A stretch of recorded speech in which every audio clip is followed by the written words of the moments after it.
Welcome back mga ka-TV. Ang video na tatalakayin natin ngayon ay ang chapter 8 ng The Most Notorious Talker Runs the World's Greatest Clan. At kung bago ka lang sa channel ko ay huwag mahiyang mag-like, subscribe o follow at i-click ang notification bell para ma-notify ka sa susunod na video. Paalala, ang video na tatalakayin natin ngayon ay maaaring mag-iba mula sa ilalabas na anime. Hindi ko inaangkin ang mga drawing o anumang materyales na ipapakita. Ang layunin ko ay magpakita ng suporta at magbigay ng impormasyon tungkol dito. Ang lahat ng kredito ay nananatili sa mga orihinal na may-ari. Maraming salamat. Ilang araw matapos ang pagbenta bilang alipin ni Tanya at Lloyd dahil sa paglustay sa pondo ng grupo, nagkita sina Noel at Walter sa isang bar kung saan si Walter umiinom.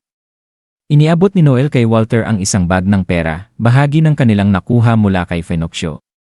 Bagamat tinanggap ni Walter ang pera, hindi niya mapigilan ang pagkadisgusto sa kung paano nila ito nakuha. Nakuhang muli ang pera, ngunit hindi siya masaya sa ginawa nila. Ang pagbebenta ng dating mga kasamahan bilang mga alipin ay nag-iwan ng mapait na pakiramdam, subalit inamin ni Walter sa sarili na hindi siya marangal upang tanggihan ito. Habang umiinom siya ng whiskey, binanggit ni Noel ang inumin ni Walter, sabay inusisa ang mga susunod na hakbang ng kanilang grupo. Sinabi ni Noel na kailangang mapunan ang puwang na iniwan ni Tanya at Lloyd, at bagamat hindi ito magiging madali, naniniwala siyang hindi sila kailanman naging tunay na di mapapalitan. Si Walter, na bumabalikat pa rin sa sakit ng pagtataksil, ay nagtanong kung maaari bang mapalitan si Tanya at Lloyd.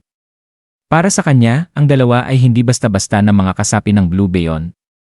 Gayunpaman, malamig na sinabi ni Noel na bagamat magaling ang dalawa, sila ay mga rank lamang at madaling palitan sa isang malaking imperial na lungsod. Hindi siya nagpapadala sa damdamin, at para sa kanya, ang desisyon na alisin si Tanya at Lloyd ay bahagi ng pagiging seryosong seeker. Hindi nagustuhan ni Walter ang malamig na lohika ni Noel at nagalit pa lalo nang tuksuhin siya tungkol kay Tanya. Sinabi ni Noel na si Walter ay pinakamatapat na aso sa mundo dahil patuloy niya itong minamahal sa kabila ng kanyang pagtataksil. Hindi na kayanan ni Walter ang panunuya ni Noel, kaya't hinawakan niya ang kwelyo nito, handang bugbugin siya. Gayunpaman, nanatili si Noel na kalmado, tila inaalok pa si Walter na suntukin siya kung makakabawas iyon ng kanyang galit. Sa huli, napagtanto ni Walter na hindi niya kayang tumbasan ang lakas ng loob ni Noel. Nakaramdam siya ng kawalan ng halaga at kinilala ang sarili bilang mahina kumpara kay Noel. Ipinunto ni Noel na ang tunay na panganib ay hindi ang paggawa ng mga kaaway, kundi ang pagkabigo sa paghahanap ng mga tunay na kaalyado. Sinabi niya kay Walter na hindi dapat matakot sa pagkuha ng mga bagong kasamahan dahil lamang sa takot o kahinaan. Subalit, nagpasya si Walter na huminto bilang seeker. Humihingi ng tawad kay Noel. Kahit na sinubukan ni Noel na hikayatin siyang manatili, sa huli ay tinanggap niya ang desisyon ni Walter. Sa oras ng pag-alis ni Walter, hinihintay siya ni Noel sa labas at binigyan ng bote ng whiskey bilang pangpaalam. Iniwan ni Noel si Walter na nag-iisip tungkol sa tunay na ugali ng kanyang kaibigan. Hindi niya alam kung si Noel ay maawain o walang puso.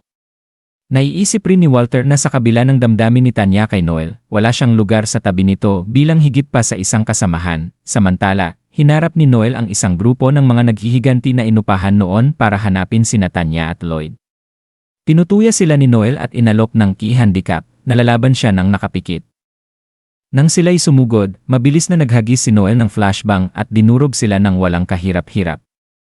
Bilang babala, pinutol niya ang kanilang mga tainga at inutusan silang ipakalat ang balita ng mga kahihinatnan ng pakikipaglaban sa kanya.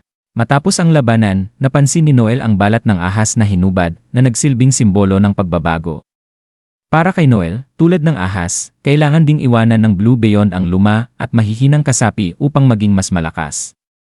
Mula sa araw na yon, ipinanata ni Noel na ang Blue Beyond ay muling isisilang, mas malakas at walang takot. Samantala, sa ibang bahagi ng lungsod, may isang dalaga na nakakita ng anunsyo ng pag-recruit ng mga bagong kasapi para sa Blue Beyond.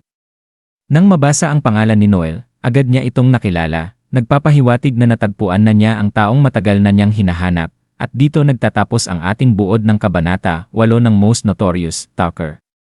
Mula sa bawat kwento, unti-unti nating nasaksihan ang paglago ng mga karakter at ang patuloy na paglalim ng kanilang mga laban at pagsubok. Habang bawat yugto ay nagbibigay ng mas maraming tanong at sagot, nasasabik tayong makita kung ano ang susunod na mangyayari.